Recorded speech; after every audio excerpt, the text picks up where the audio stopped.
Good morning. I hope you had a great weekend, and I'm honored to have you here. Today at 1:10, I've got a lab. Today what we'll do, you'll turn in the determination of KSP, deltaG, deltaH, deltaS for calcium hydroxide lab that we did last week. Problem set number 5 is up. We'll then take quiz number 5, which is only over chapter 16. Chapter 16 is the thermodynamic stuff, so it won't be over chapter 17. And then after that, we'll go next door and do what's called the qualitative analysis of group 1 cations, which I abbreviate as QA1 probably for obvious reasons. I am hoping that you find the QA1 lab and the next lab, the QA3 lab, to be kind of fun. All right, now fun is probably a weird word to hear me say, but people usually find it's kind of cool because there's no math. All right, you just mixing chemicals together, looking for solids, color changes, and stuff like that. If you are bored, here in the very front of the 1303 podium station area, whatever, and also on the side, the other instructor that has taught Chem 223 a lot, Dr. Sherpa, she has her students make these kind of cool flowchart things. We will make a flowchart, but you don't have to make yours like this one unless you want to. But anyway, they're kind of fun to look at. There's ones here, in the front right there. That's kind of the stuff that we'll be getting into today, but you don't have to go as artistic like this unless you want to, of course. But anyway, they'll make more sense and stuff to you after you go through today's lab and you see what's going on. Definitely goggles today, really important. No open-toed shoes. I don't see anybody wearing them, so thank you. Kind of a bad lab for that. I've had people spill chemicals on their feet, and it's not like an eye, all right, that's really bad, but it does sting and stuff, so that's why if you can't, closed-toed shoes, and everybody in here is wearing them, thank you. Good to go. Question? All right. We left off on Friday talking about reduction potentials, and this is very common for chemistry to have a chart like this. And at the end of problem set 5 is going to be our chart, and please use this chart when you're doing it. Don't use other charts from Google. They might have slightly different numbers and stuff, so it might be a little weird. But anyway, this is very common to have a table like this. And first of all, they're all listed as reductions. So electrons are reactants. All the way down here, there's no electrons as products, which would be an oxidation. That doesn't mean that all of these chemicals like to get reduced, all right? We're going to see today that the positive numbers, those represent chemicals that like to gain electrons. But the negative ones down here, these elements are more likely to want to get oxidized. So for example, here's tin 2 plus going to tin with a negative 0.14. That tells me, and it'll tell you today too, that it's not as likely that tin 2 plus would make tin, but it's very likely that tin, the product, would want to make tin 2 plus. So the negative numbers indicate things that more likely want to be oxidized, i.e. these will be the reactants and these will be the products, while these up here are more likely to want to be reduced. Now, oxidizing agent is the same as something that's reduced, and reducing agent is something that likes to be oxidized. And we'll use these terms once in a while in this section, so just remember what that is. So these are the things that like to be reduced. They're going to be great oxidizing agent, and you can see how it gets stronger as these numbers get bigger. On the other hand, these right here would prefer to be oxidized. You want to have the products become reactants and reactants become products. Those are going to be great things to be oxidized, and their greater reducing agent capacity, if you will, gets bigger as we go down here. Definitely a temperature dependence. We'll talk about that today too. Any questions? Okay, now there's 2 ways to figure out when things will be oxidized and when things will be reduced. And in a classic sense, if you have a table like we're using in problem set 5, you can use what's called the northwest-southeast rule. And as I told you on Friday, I've never really been a big proponent of this. But what it's saying basically is that any substance on the right, the parts that are products, will reduce any substance higher than it on the left. And we've seen some examples in this chapter already how zinc going to zinc 2 plus reacts well with copper 2 plus going to copper. So the zinc allows, if you will, the copper 2 plus to gain electrons to become copper, and in the process the zinc gives up 2 electrons. And for some people this works well, and that's fantastic if you do it. But I also have what I called Michael's method, arrogantly, which is kind of lame, and you can find the cell potential for any combination if you follow this method.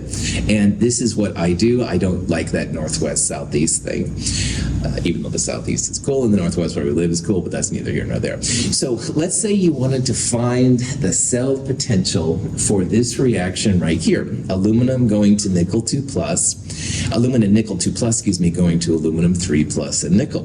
Well, what I would do if I had a table like this is I would try to find something with aluminum and aluminum 3 plus together, and I would also try to find something with nickel 2 plus and nickel going together.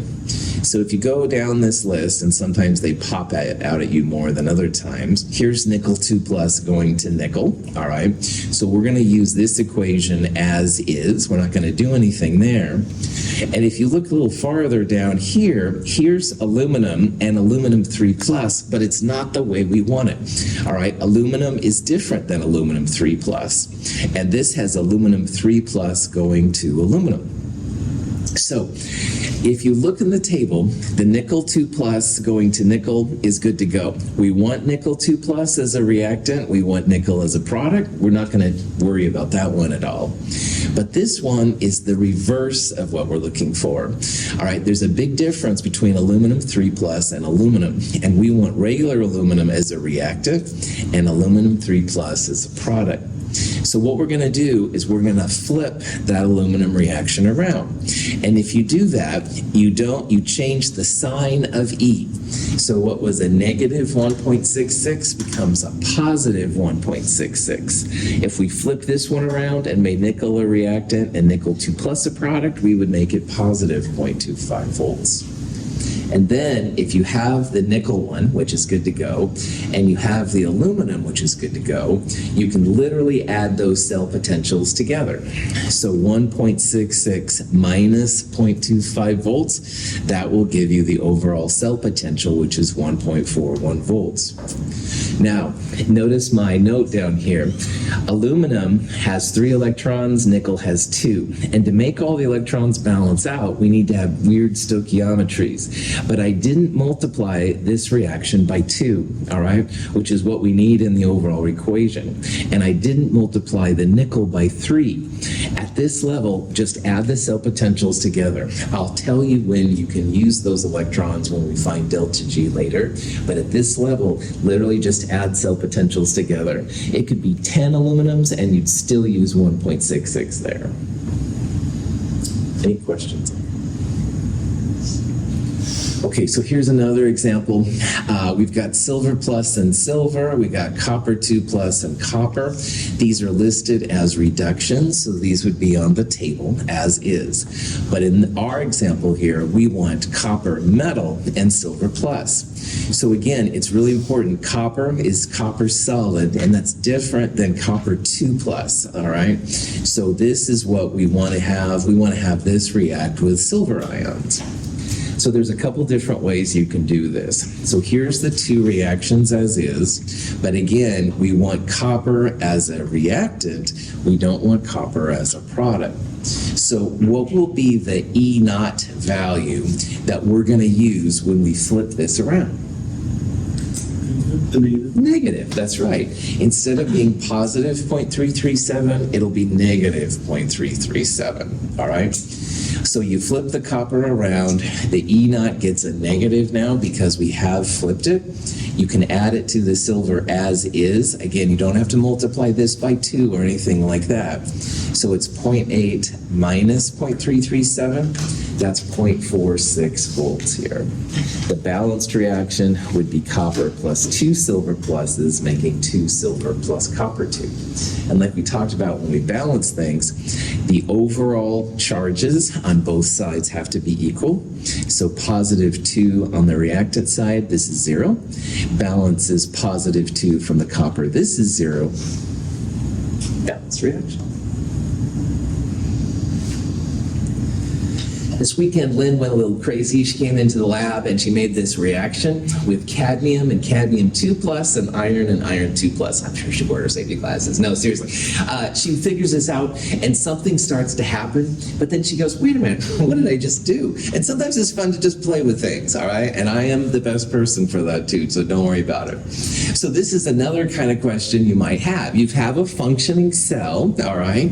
What's going on? You have to have something that's being oxidized and something that's being reduced, but is it the top combination or is it the bottom combination?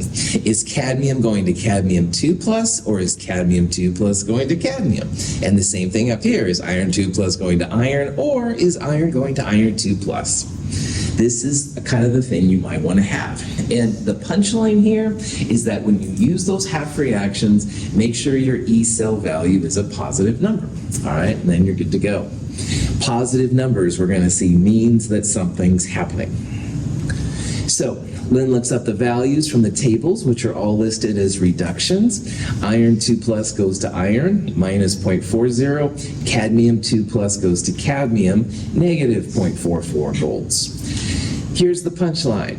Reactions are spontaneous, which means something happens when the overall E cell value is positive. So we have to flip one of these around, and when we flip it, we want the overall cell potential to be positive. So if we flip this one around, this would become positive 0.40 volts, but positive 0.4 and negative 0.44, you add those together, still going to have a negative cell. So that's not what's happening. So what we're going to do is we're going to flip the more negative one, making it a positive value, and when we add it to this number, we'll still have an overall positive number. Excuse me. So in this reaction, we're going to flip the iron, make it, we're going to flip the cadmium, We're going to have cadmium be a reactant, cadmium 2 plus be a product. The minus 0.44 will become a positive 0.44. That's what that part means right there. And then the iron 2 plus will keep as is, so the overall cell potential, positive 0.04 volts.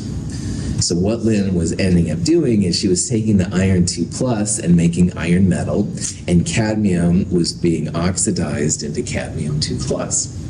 So this is one thing you can do, another thing with these E cell values. Cool. All right. Rory says, I wonder if the iodide ion can reduce water. These are weird questions that chemists think about. Most people don't probably, but anyway, which is okay. And so another good question. And you can use electrochemical cells now to figure it out. Remembering that positive E cell values are the ones that occur. So if we add these reactions together and we get a positive E cell value, that reaction's going to go. On the other hand, if you get a negative E cell value, those reactions won't occur.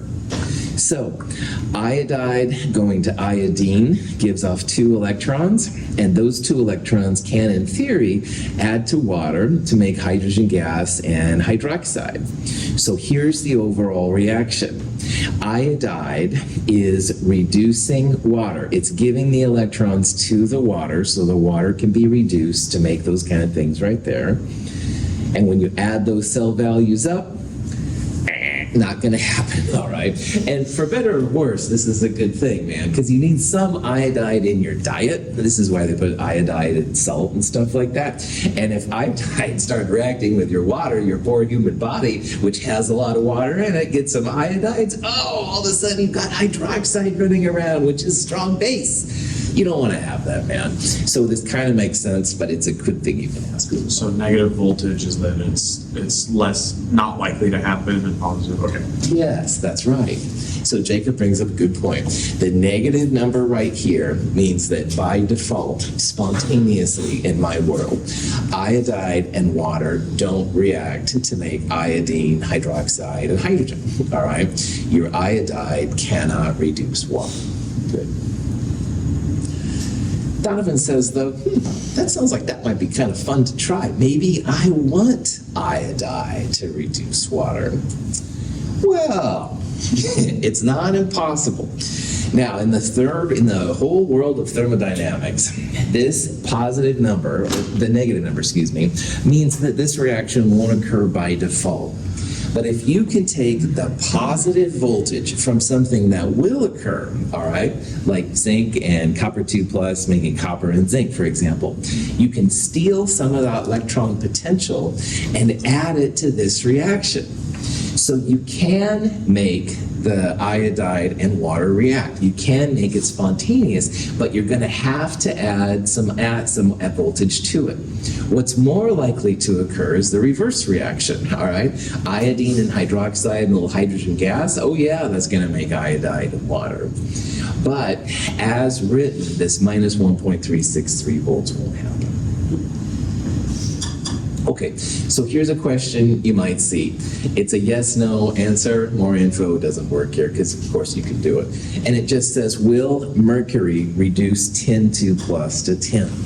Now, if you see a question like this, it says, what happens when mercury and 10(2+) go together? Those will be the reactants. Now, 10(2+) is a reactant right there, so we can use this one as is.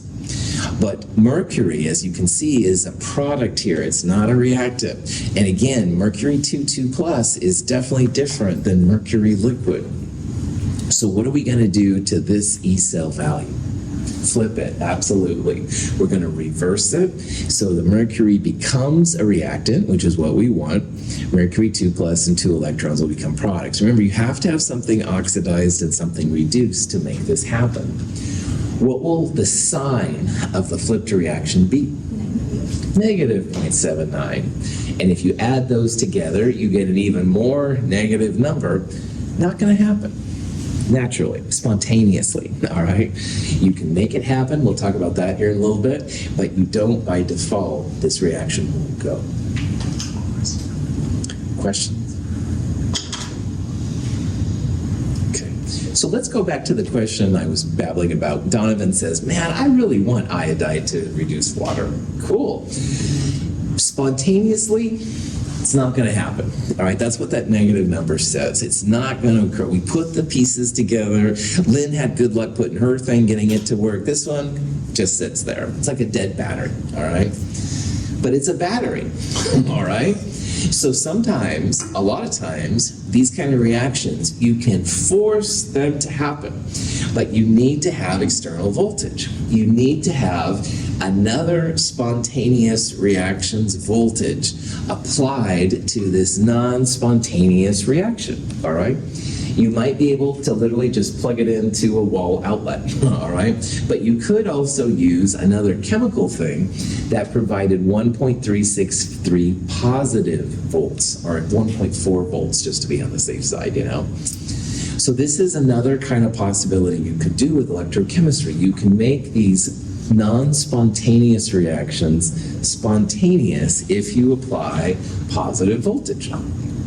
Now again, a battery would work, electrical outlet might work, you can use other voltaic or galvanic cells, other reactions that are spontaneous, something to make it happen. So you'd apply 1.363 volts, and this would be an example of what's called an electrolytic cell. Now, most of the time in this section, we've talked about voltaic and galvanic cells. Those reactions, you put them together and they start to react. They're spontaneous and they have positive E naught values. Well, if we had a positive 1.363 or higher voltage cell, because it's high, we could apply that electricity to make this happen. Electrolysis is the fancy name for this process, all right? It's not like what you do when you want to remove your body hair or something like that, right? Electrolysis in a chemical thing is adding electricity to make a non-spontaneous reaction possible. This is an example of an electrolytic cell. You put things together and nothing happens. It's like a dead battery. But if you apply energy from another source, you can actually make these things happen. A lot of our pure chemicals are made that way, like pure copper and pure sodium metal and pure chlorine gas, stuff like that. It's a really cool kind of a process that scientists can use. Cheating, the second law, kind of feels that way because what this negative number is saying is that it's not a reaction which increases the entropy of the universe. And so a lot of times I will babble that, oh yeah, we're cheating the second law, but we're not really cheating the second law. We are making something that the second law isn't too happy about. We're not increasing entropy here, but in the process of adding that voltage, you are absolutely making the entropy of the universe positive. So it's like we're taking the entropy increase from another reaction and applying it here to make something happen that wouldn't normally happen. You're not really cheating, it just kind of feels that way. Yeah, Rory. So it doesn't need to be above zero for it to become spontaneous? Correct. Okay. That's right. As we're going to see here in a little bit, all voltages above zero are going to be spontaneous. If you wanted to make this one occur, it would have to be probably a little bigger than this and stuff. Yeah, just to be on the safe side. Besides the the thing where zeros out, she. Yes, yes. Is there any other voltages that are just zero or just she? Right on. Just she is the only one that I know of anyway, Donovan. As a reminder, she stands for standard hydrogen electrode. It's like the ruler stick that scientists use in electrochemistry. That's the only one that I know has a zero voltage and stuff. Yeah. So, but again, maybe there is one. I just don't. Cool. Good questions. All right, so all this talk about spontaneity means we have to somehow associate it back with delta G. And in chapter 16, remember that delta G negative means spontaneous. That means the reaction will occur. Delta G positive means that the reaction won't occur. It's non-spontaneous.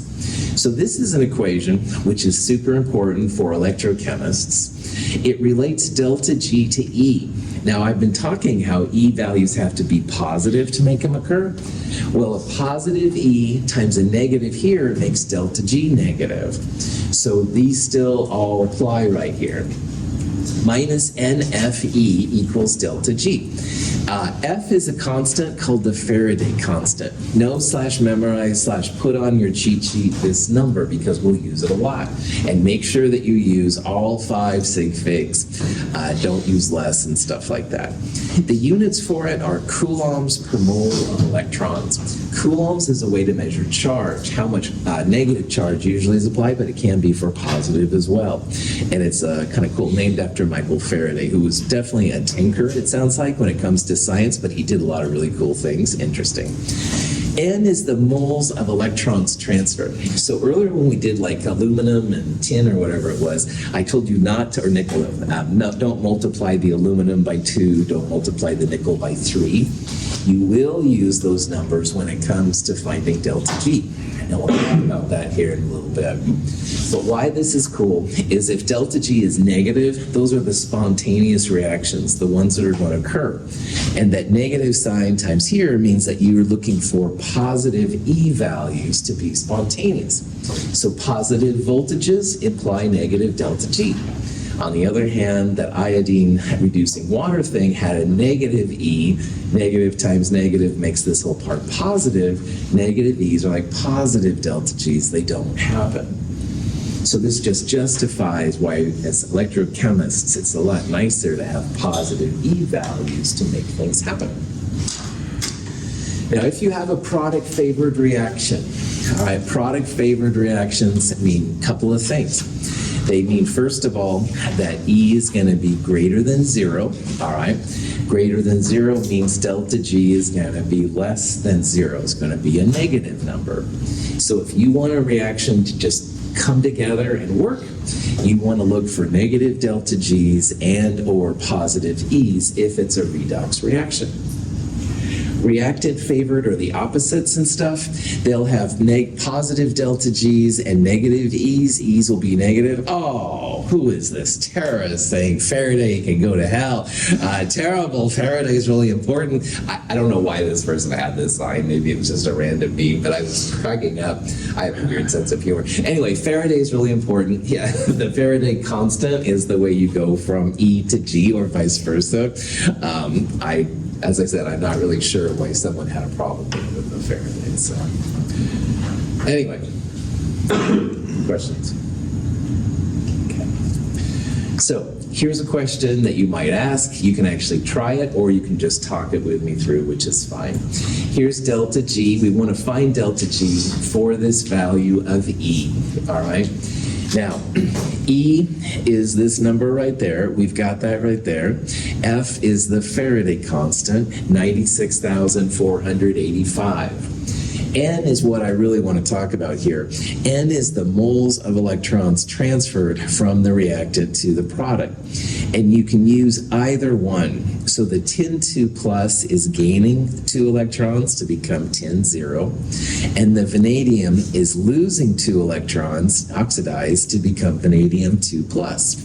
And in both of those contexts, 2 electrons are being transferred, or 2 moles of electrons if you're talking about a mole. So again, you can see it either from 10-2 plus to 10, like it has to gain 2 electrons, or you can see it from vanadium going to vanadium 2 plus. Vanadium is losing 2 electrons. But either way, it should be 2. The numbers for delta G are usually really big, so it's very common to divide by 1,000 to make them kilojoules. You don't have to do it. But one thing that is kind of cool, positive E corresponds to negative delta G by that thing right there. So the answer is going to be one of these two. It's not going to be anything positive. 0 doesn't make any sense here. It should be positive. Unless E was 0, then delta G would be 0. So you can at least use this to rationalize that, yeah, it's going to be one of these two down here. It's not going to be positive. It's not going to be 0. Questions? You can use Faraday's constant to do some really interesting things, like how long will it take to make so much metal? Or if you're making your own batteries and you're out in the desert, how long will your battery last? All right? And it's not a very hard thing. It's all about dimensional analysis. And I want to show you how this works because it's pretty cool. Here at Mount Hood, we used to have a lot of silver plus waste. And if you apply electricity to the silver plus, you make pure silver metal. And silver at times has been worth a lot. This is the kind of technique that they would use. Maybe you would too. But anyway, if you want to measure the moles of electrons to know all this, you're going to run into what's called an amp. And in physics, an amp is a real useful kind of a unit. But for us here in Chem 223, an amp is equal to a coulomb per second. It's how much charge is going by per second as you go through these different things. So if we start talking about amps, which usually gets the symbol I, but don't even worry about that, amps is equal to coulombs per second. Okay?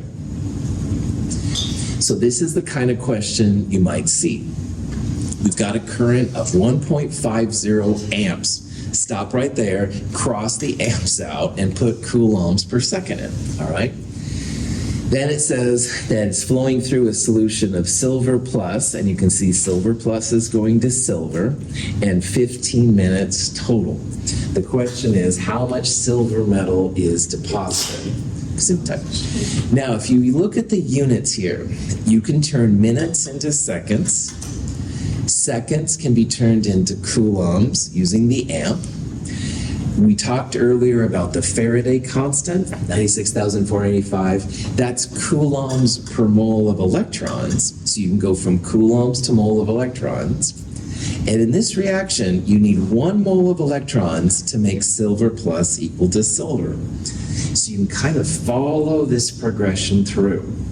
These questions usually start with time and end with amount, or you start with amount and you end up with time, all right? And if you see that, these problems are pretty chill.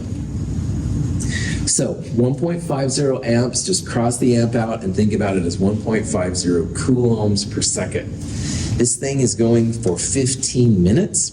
60 seconds per minute gets you into seconds, and multiply that by the amps and you end up with how many coulombs you have. Coulombs is a measure of charge. Now, coulombs and the Faraday constant can be used to find how many moles of electrons that represent. Each electron has so much coulombs of charge that runs by. And what we're calculating here is how many moles of electrons are being pumped into that silver plus during this 15 minutes. So if you have silver metal coming from silver plus, that means you need 1 mole of electrons. You can see that because the charge there, +1, is going to something neutral. If this was like magnesium 2+, going to magnesium, you'd have 2 moles of electrons per mole of magnesium. But in this case, it's just 1. So the moles of electrons times moles of silver over 1 mole, it gives you moles of silver. You can multiply this by the molar mass of silver to get 1.51 grams. So if you have a lot of silver plus waste, you can pump this solution through for 15 minutes at 1.50 amps, and you'll end up with 1.51 grams of silver. And then you can figure out the cost of silver and stuff like that and make how much money you're going to make. But I work at a community college, so I don't understand money. But anyway, questions on the process? Cool. Here's another kind of question you might see. Let's say that I'm working on a battery, kind of a homemade job, and I'm like, hey, let's go out in the desert and look around. Well, you might want to know how long my homemade battery is going to last, which is a fair statement. So let's analyze this one. So this is the other kind of process. Now we're starting with quantity, and we want to go to time. And the last one, we had time, 15 minutes, and we figured out how much silver was going to be made.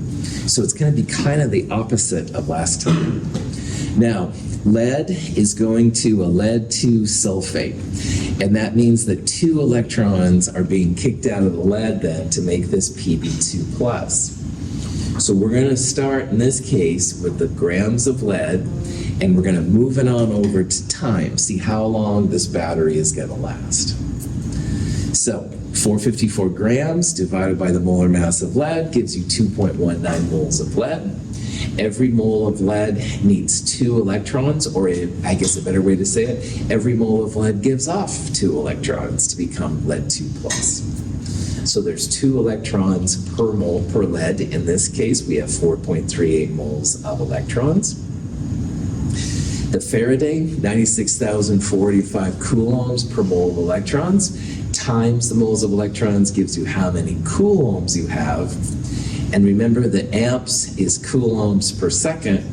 So if you take that number, and there's the amps again, here's the coulombs we had divided by 1.50 coulombs per second. The coulombs cancel. You've got a gazillion number of seconds. If you clean that up, about 78.3 hours. So this homemade battery thing that I was babbling about would last 78.3 hours. So if you go out in the desert or somewhere, don't go this long. Go maybe 40 hours and then start maybe thinking about coming back so your battery keeps running. Questions? Here we're making a gold 3 ion into a gold metal, and a gold obviously is going to be important for people. So let's say that we need to figure out how long we need to make 0.0100 moles of gold 3 solution react if we have 2.00 amps, which again is 2.00 coulombs per second. So we're looking for time. And we're starting with quantity. We're not starting with grams here, but we're starting with moles, same kind of thing. And you've got all these kind of things and a bad James Bond reference, but that's not relevant. So in this question, when you do all the pieces out, 2 amps, 2 coulombs per second, this many moles of gold 3 plus need 3 electrons per mole to make the gold 3 into gold. That times the coulombs per mole, 2.0 amps is 2.0 coulombs per second. So we're going to have just seconds left. 1,450 seconds will be how long it takes. Questions? Okay. Finally, in this section, we don't always have reactions that are at 25 degrees Celsius, 1 mole per liter. If you have a gas, 1 atmosphere.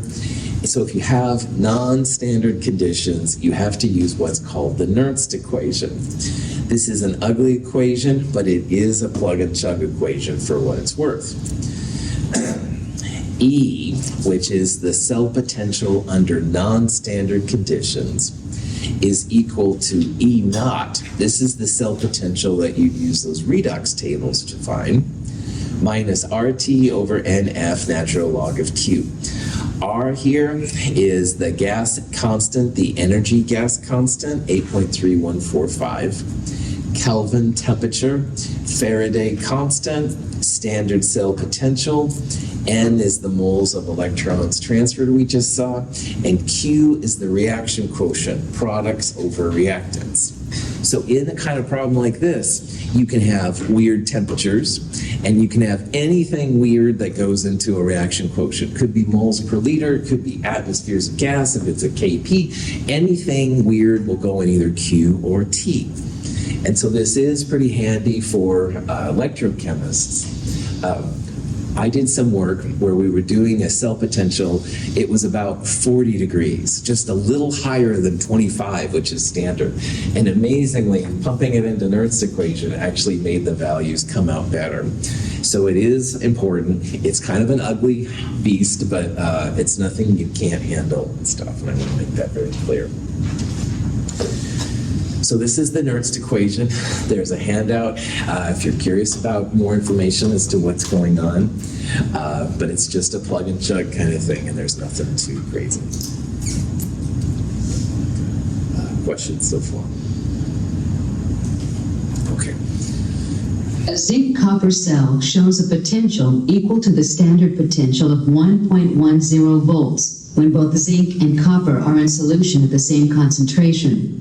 If more copper ion is added to the cathode compartment solution, however, the cell potential increases. Now in this reaction, we've got zinc and copper 2 plus making zinc 2 plus and copper. And earlier when we went through this, we saw that the cell potential was 1.10 volts. This is a real common use of Nernst equation because what happened here, they started with 1 mole per volt, and all of a sudden they just blasted this out with a bunch more copper 2 plus ion, all right? Now, by Le Chatelier's principle, if you add a lot of copper 2 plus, is that going to make this reaction go more to the right, more to the left, or stay the same? To the right, that's right. You add a reactant, you add anything, it goes to the opposite side. Adding copper 2 plus will make more product appear. Now, more product favored means a couple of things. It'll mean that K will get bigger if we wanted to talk about that, but more relevant here, it becomes more spontaneous. And if you look at the little picture right there, the cell potential goes up 1.11 volts. And you might be 1.10, 1.11, but that is a chemical effect. You're moving to the right, it's becoming more product favored, and your cell potential increases. So this is real common when you doing electrochemistry. Like all of a sudden you add more zinc 2 plus, what happens? Moves to the left. Adding more copper 2 plus moves to the right. Moving to the left would mean the cell potential gets smaller, but in our case here, moving to the right, cell potential gets bigger. So Le Chatelier's, man, still coming through, even here in electrochemistry, which is pretty wild. Okay. So let's see an example of how this stuff works out. Oh, yeah. Okay, we've got zinc 2 plus in our cell. We have hydrogen gas, and pH of 0 means we have H plus. So earlier on, Donovan mentioned the She electrode. That's H2 and H plus. So we've got the She electrode going on here. And zinc 2 plus has been a fixed charge metal since the Chem 221. Zinc 2 plus basically can only go to zinc metal. So this question is find the cell potentials under all these weird things. I notice we're not at 298 Kelvin either, so we got a big whopper here of a problem. No problem. Nernst equation to the rescue. So how you want to solve a beast like this is first you find the E cell value under standard conditions. Use those table of redox potentials. Now, She electrode is always 0. Zinc going to zinc 2 plus, positive 0.76 volts. E net value, positive 0.76. So in this reaction, all right, zinc is reacting with H plus to make zinc 2 plus and hydrogen. We have a positive value here. That's the standard condition for this reaction. So if we were at 298, our zinc 2 plus was 1 molar, our hydrogen gas was 1 atmosphere, and we were 298 Kelvin, we would be good to go. But we're not there, so we're going to see how this number is affected by these non-standard conditions. Notice that 2 electrons are being transferred. Zinc is giving up 2 electrons, and hydrogen are gaining 2 electrons to make H2. So we're going to use this N equals 2 here a little bit. Questions on this one? Okay. Now, the Nernst equation, E equals E0 minus RT NF natural log of Q. 0.76 is the E naught, all right? That's the standard condition value. Then minus RT, 8.3145 joules per mole Kelvin. 290 is the Kelvin temperature. And we saw in the last slide, 2 moles of electrons are being transferred, and 96,045 is the Faraday. All of that times natural log of the reaction quotient Q. Now for this reaction, Q is going to be zinc 2 plus times the pressure of H2 in the numerator, and in the denominator, we don't include solids and liquids, so that's out, but we'll have H plus squared. Remember, Q is just like K, products over reactants. No solids, no liquids, stuff like that. Now, H plus is going to be 10 to the minus pH, so 10 to the minus 0 is 1 mole per liter. So actually the acid has a standard value, but everything else is pretty messed up. So zinc 2 plus times the pressure of H2 divided by H plus squared. Here's the zinc concentration. Here's the pressure of the H2 divided by 1 squared. That's what goes in right there under Q. So your calculator is going to, once again, help you out. Plug all this stuff in. You get positive 0.6. All of this part right here comes down to positive 0.12 volts. So you end up with a value of positive 0.88 volts. Questions on the math? The last thing you can do is you can hopefully make some sense as to why the E value became more positive, more product favored, all right? And in this reaction, the H plus was 1 mole per liter. That's standard. But zinc 2 plus was a lot less than 1 mole per liter. And the H2 gas pressure was less than 1 atmosphere. So you can think about this through Le Chatelier's principle. It's like these were lower than you'd expect. Well, if they're lower, the reaction's going to shift to that side. It's like taking them away. So this will make it more product favored, and E naught will get bigger. This is one way to kind of help you to see if these answers make sense, because obviously it's a little strange. Question? If you are at room temperature, you can also think about things about at equilibrium as well.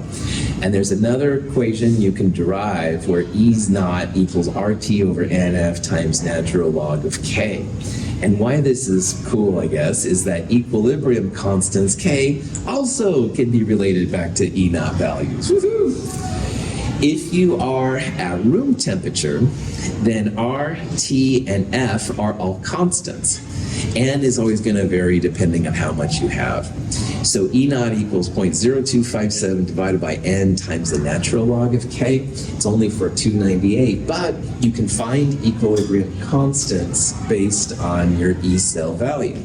And that can be kind of helpful for scientists as well. So finally, you can have all three of these things connected: delta G, E naught, and K, all right? Delta G equals minus RT times natural log of K. We saw that in the end of the last chapter. This chapter, delta G equals minus NFE is what we've seen right here. And you can directly relate E and K together using this RTNF natural log of K. Now, I'll be totally honest, I use this one and this one a lot. I don't use this one that much. Usually you want something related back to delta G, either K to G or E to G. I usually have not worried about E to K directly, but this is one thing you can do. Go thermodynamics. Question. All right. The good news is that's the end of the crazy stuff in this chapter. All right. The rest of this, I don't know how much I'm going to get to, but I'm going to try and go through some of it talking about batteries. But here's the punchline. We have, including today, 8 lectures left. And I'm getting out of time. So the remaining stuff in here, honestly, is kind of optional. So if I don't go through it all, please don't be offended or anything like that. It's information on batteries, making chemicals. But I think I'm going to spend my time and start an exam review on Wednesday.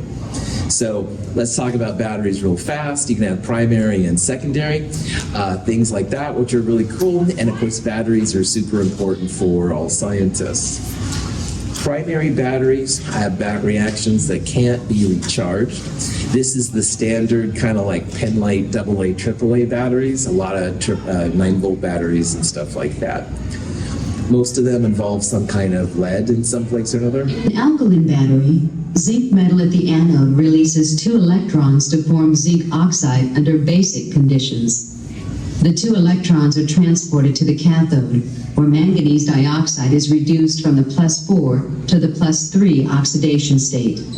Hydroxide ions are transported from the cathode region to the anode region of the battery. This is a very unusual state for manganese. Manganese is usually +2, +4, +7. This is actually a +3, which is weird, and the cell potential's right there.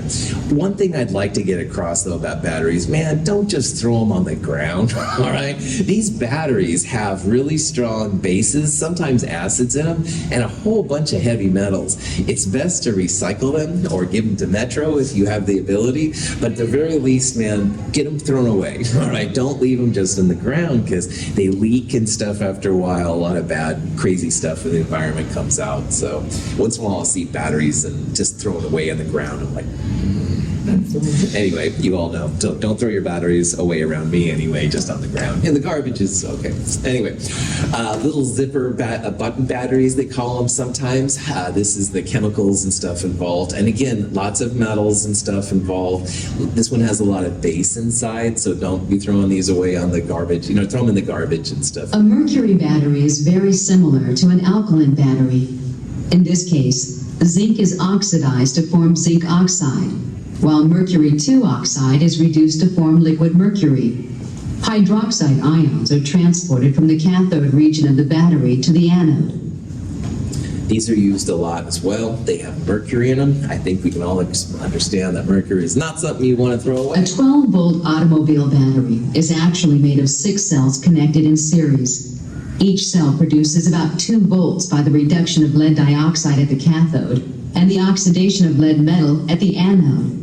This is a conproportionation reaction. The products of both the oxidation and reduction half reactions are lead 2 sulfate. In physics, you'll learn that you can combine cells together to get bigger voltages. So like a 12-volt battery, quote unquote, is essentially 6 of these put in series. It's a really cool kind of phenomena that could happen. But again, don't throw these just on the ground. Make sure they're disposed of. In a rechargeable nickel-cadmium battery, cadmium is oxidized at the anode to form cadmium hydroxide under alkaline conditions. The electrons are used at the cathode to reduce nickel from the +3 oxidation state to the +2 state.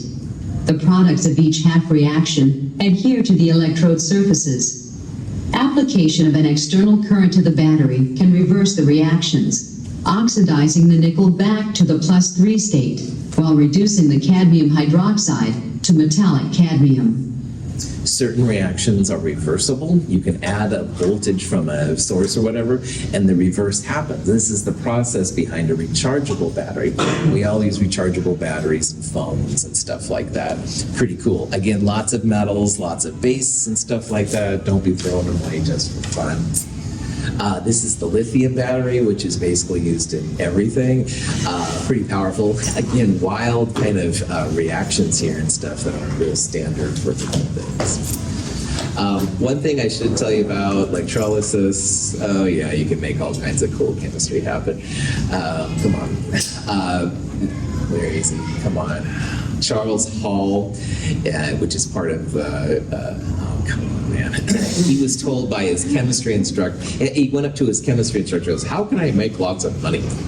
And here he is. And anyway, his instructor said, if you find a way to make aluminum, you'll become rich. And he did become rich. He formed Alcoa, which is basically a thing that makes aluminum. So yeah, if you want to make lots of money, I would tell you to start going into catalysts. Catalysts will make you lots of money. But anyway, that's just my theory. Okay, we're done with this chapter. So kind of fun. There's a lot more information on batteries, obviously. Thank you for being here. I'll see you today at 1:10. Have a good day.